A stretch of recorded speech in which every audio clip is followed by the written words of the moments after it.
Hello po. Ano tayo? Tignan natin ano yung mga paparating sa inyo ngayong month ng November. Yan. So, ano to ha? Collective reading lang. Yan. So, pwedeng sa iba, tutugma. Pwedeng sa iba, hindi. Keep that in mind, no? Na hindi lahat makaka-relate po dito. Ito po yung gagamitin natin. Gawin nyo lamang guide ito. So, sisilipin lang natin ano yung mga posible. Take note, posibleng paparating sa inyo ngayong month ng November. So, hanggang katapusan. Unang-una, meron kang hammock. Hammock is about taking a vacation, physically or mentally. Yan. Whether literal na kayo ay magbabakasyon, mag-unwind, magpapahinga, magte-take a break. Pero pwede rin namang hindi ito literal na bakasyon kasi sabi pwedeng mentally lang naman. Diba? Gusto mo lang magkaroon ng mental break kasi nai-stress ka na. Ayan. Pwede rin namang walang reason. Gusto mo lang mag-mental break. No? Pero syempre, ayan, either may pupuntahan ka na bakasyon na literal or talagang relax ka lang. Gusto mo lang magkaroon ng time off, no? Ano pa? Meron kang flag.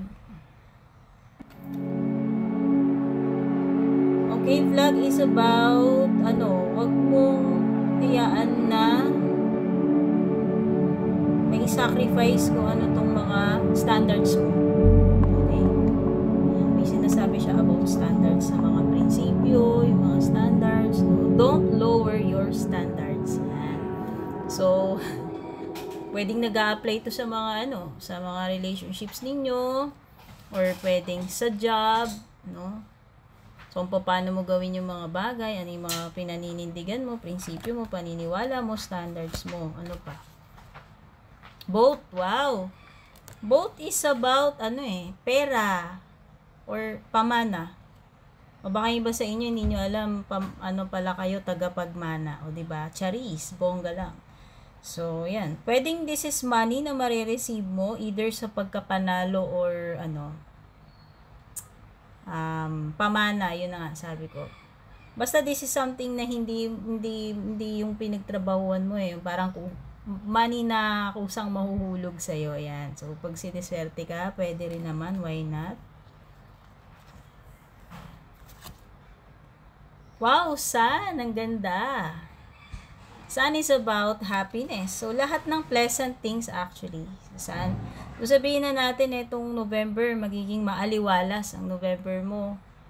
No? Magiging happy, full of life, energy, puno ng positivity. Yan.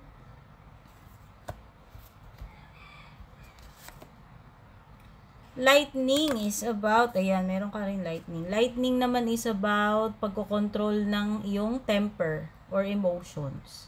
Kasi, parang, pagka nag-give in ka rito, nagpadala ka dito sa iyong specific galit, yung sinasabi. Pero, it could be any emotion, no? So, pag nagpadala ka dyan, ikaw rin naman daw yung magiging sorry sa huli. O, ibig sabihin, pwedeng baka pagsisihan mo rin, no? Pag nagpadala ka sa galit mo, sa mga emosyon mo. Seek out information that will help you. So, sa tingin ko, ikaw yung kailangan mo maging resourceful ngayong November para sa mga pangangailangan mo. Halimbawa, specific, kung meron kang gustong malaman, matutunan, ikaw talaga yung magre-research, no? Ikaw yung maghahanap dito. Okay? Information man to or ibang bagay, ikaw mismo yung kailangan dumiskarte, maghanap ng ways, etc.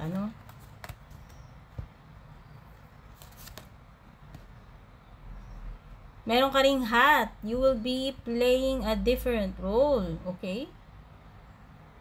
Pwedeng this is pagiging flexible. Flexible. Kasi, usually, hindi mo daw ito ginagawa eh. So, ngayong November, may gagawin ka na hindi yung usual na ginagawa mo. No? Kumbaga, hindi mo Pwedeng bago ka dito, pwedeng hindi mo alam, kaya lang kailangan mong gawin. So, kailangan mong maging, kailangan mo magampanan yung role na yan. So, gagawin mo yung lahat ng kakayahan mo para lang magawa mo tong bagay na to, which is pagiging flexible and adaptable din, and pagiging willing na matuto and mag-adjust. Okay? So, yan muna yung mga nakuha ko na yung mga posibleng paparating sa inyo ngayong November, no? So, sana makatulong sa inyo yung reading. Love you all. Take care. God bless. Babush.